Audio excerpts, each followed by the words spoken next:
Assalamualaikum warahmatullahi wabarakatuh. Yang terhormat Bapak Haji Nurul Haq, MPDI selaku dosen mata kuliah Hadis Tarbawi. Teman-teman kelas PBHB yang saya cintai, kami dari kelompok 3 akan mempresentasikan hasil dari makalah kami yang berjudul Tujuan Pendidikan Islam. Adapun anggota dari kelompok 3 yaitu 1 Aidia Lafi NIM 2220063, 2 Siti Salamah NIM 2220064, 3 Fernanda Khairunisa NIM 2220065, 4 Ahmad Jamaluddin NIM 2220066, 5 Iklima Nurlaila NIM 2220067. Baik, untuk mempersingkat waktu, marilah kita menuju ke pemateri yang pertama. Untuk pemateri pertama, saya persilahkan. Di sini saya akan menjelaskan tentang pengertian tujuan pendidikan. Jadi, tujuan merupakan suatu suasana ideal yang ingin diwujudkan. Secara umum, pendidikan dapat diartikan sebagai suatu metode untuk mengembangkan keterampilan, kebiasaan, dan sikap yang diharapkan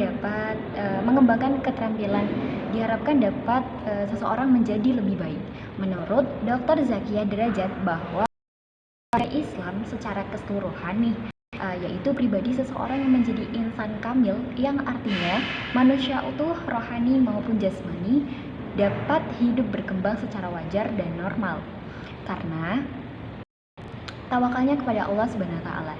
Jadi, tujuan pendidikan ialah suatu faktor yang sangat penting dalam pendidikan karena tujuan merupakan arah yang ingin dicapai dalam pendidikan. Tidak jadi kalau tujuan pendidikan itu menyangkut tujuan hidup. Pendidikan dikembangkan dalam konteks membantu perkembangan manusia memiliki percakapan untuk bertahan hidup, melaksanakan tugas kehidupan yang sering disebut tujuan fungsional dan tujuan praktis yang meliputi skill, keterampilan, dan kecakapan. Syukran ala ihtimamikum. Baik, selanjutnya saya akan membawakan tentang hadis yang menerangkan tujuan pendidikan.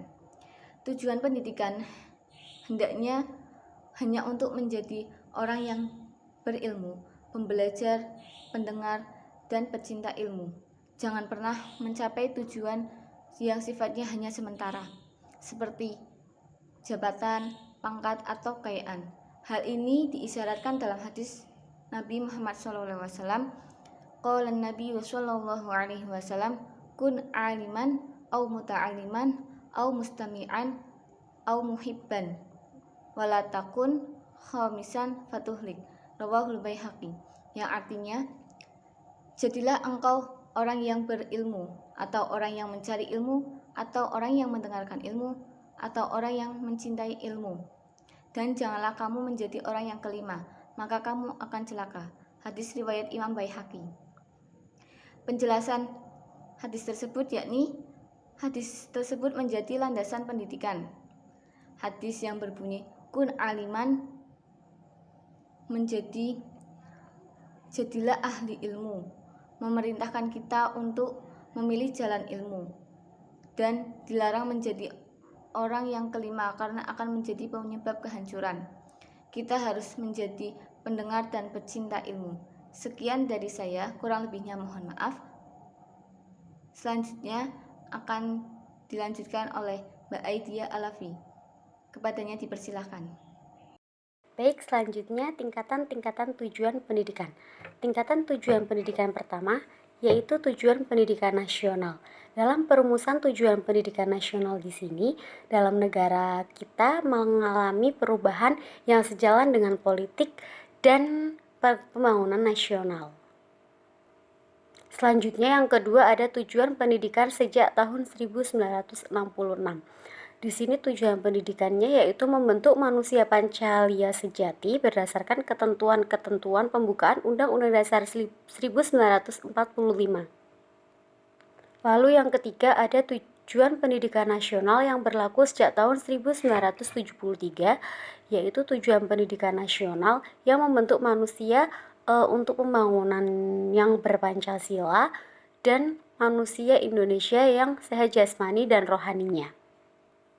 Lalu yang terakhir ada tujuan pendidikan nasional yang berlaku sejak tahun 1978, yaitu bertujuan untuk meningkatkan ketakwaan kepada Allah Subhanahu wa taala dan menumbuhkan rasa semangat dan rasa tanggung jawab terhadap pembangunan bangsa di negara kita ini.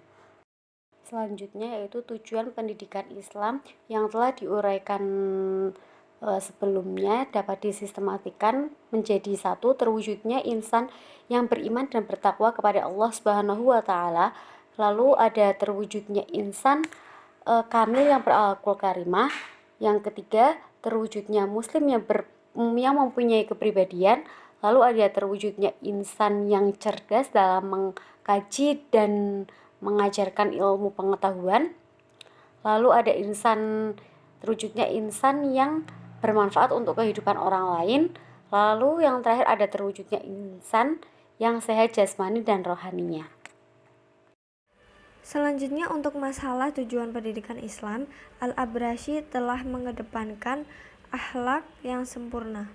Jadi tujuan pendidikan Islam pada umumnya adalah yang pertama, untuk membantu pembentukan akhlak yang mulia. Para kaum muslimin sudah setuju bahwa pembentukan akhlak yang sempurna adalah jiwa pendidikan Islam, dan pencapaian akhlak yang sempurna adalah tujuan pendidikan yang sebenarnya.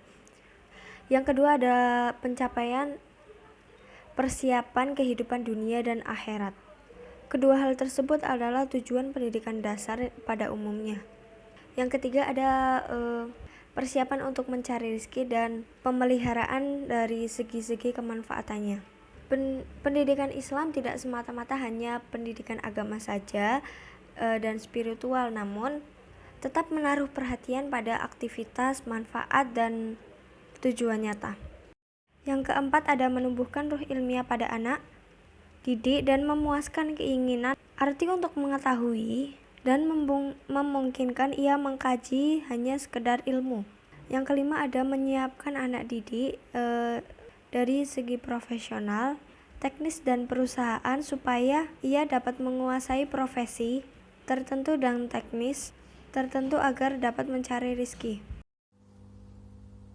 Haji sebagai sumber tujuan pendidikan. Karena pandangan hidup orang muslim adalah berdasarkan pada Al-Quran dan hadis, maka sumber tujuan pendidikan Islam berasal dari keduanya. Ahmadi menyatakan hal ini secara teologis dibenarkan karena kedua sumber tersebut mengandung kebenaran mutlak yang bersifat transendental, universal, dan abadi, sehingga diyakini oleh pemeluknya akan selalu sesuai dengan fitrah manusia.